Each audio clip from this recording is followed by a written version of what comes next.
Good evening to all. I am Dr. H. Vajiha Banu, Assistant Professor, Department of Microbiology, Jamal Mohammed College. Today we are going to discuss about eutrophication.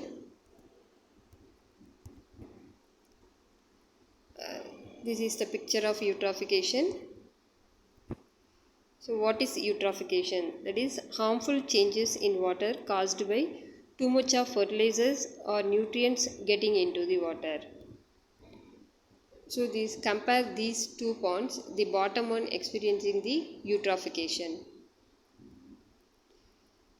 When lakes, streams and estuaries are over-fertilized, excessive production of aquatic organic matter can become a water quality problem, and as a result the eutrophication process can be enhanced.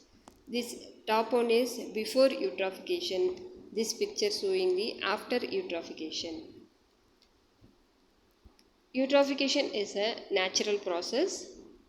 However, humans in their everyday activities and exertable the process. So these are the factors responsible for the eutrophication, that is sewage treatment plant discharges, storm sewer discharges, industrial waste, then non-point sources, that is atmospheric deposition, agriculture runoff and septic system. These are the factors responsible for eutrophication process. Three causes of eutrophication. First one, fertilizer or manure runoff from farmland. Second one, improper disposal of sewage. Third one, chemical and industrial waste. Then steps of eutrophication. First one, fertilizers flows into the water causing eutrophication. The second picture showing increased plant growth on the surface of water causing the eutrophication. Then decreased light in lower level of water causing the eutrophication. Then plants in lower level of water to die causing the eutrophication. Then fifth one, decaying using up oxygen and increasing carbon dioxide causing eutrophication. Then death of fish and other animals. The first one, algae grow fast using up a lot of oxygen and blocking the sunlight.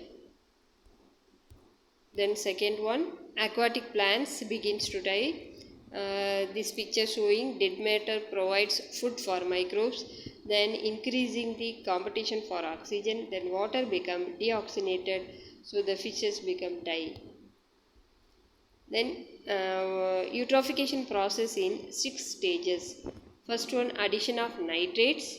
Second one, growth of plants, then death of plants, then growth of bacteria, lack of oxygen, then suffocation.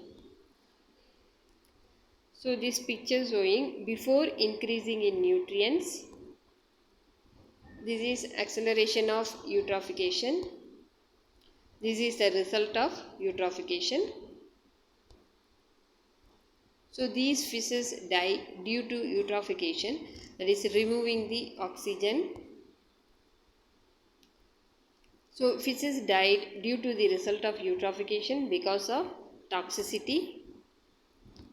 This picture showing algal blooms in a lake. Then toxicity, that is algal blooms otherwise called nuisance algae or harmful algal blooms are toxic to plants and animals. Fish mortality due to lack of oxygen in an Indonesian lake. This is the difference between after eutrophication and before eutrophication. That is a oligotrophic lake. This one is eutrophic lake.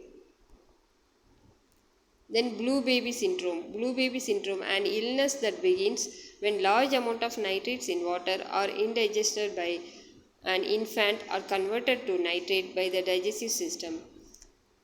The nitrate then react with oxhemoglobin, the oxygen carrying blood protein, to form the methaglobin, which cannot carry oxygen. If a large enough amount of methaglobin is formed in the blood, body tissues may be deprived of oxygen, causing the infant to develop a blue coloration of their mucous membrane and possibly digestive and respiratory problems. This condition is also known as methemoglobinemia.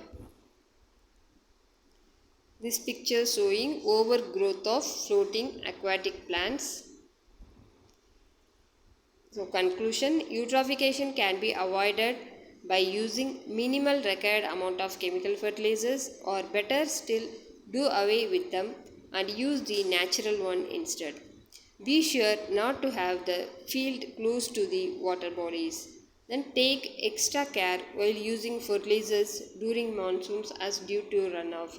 They get transmitted to the water bodies. Then they can cause blockage of waterways, death of marine life, and breakage of food chain.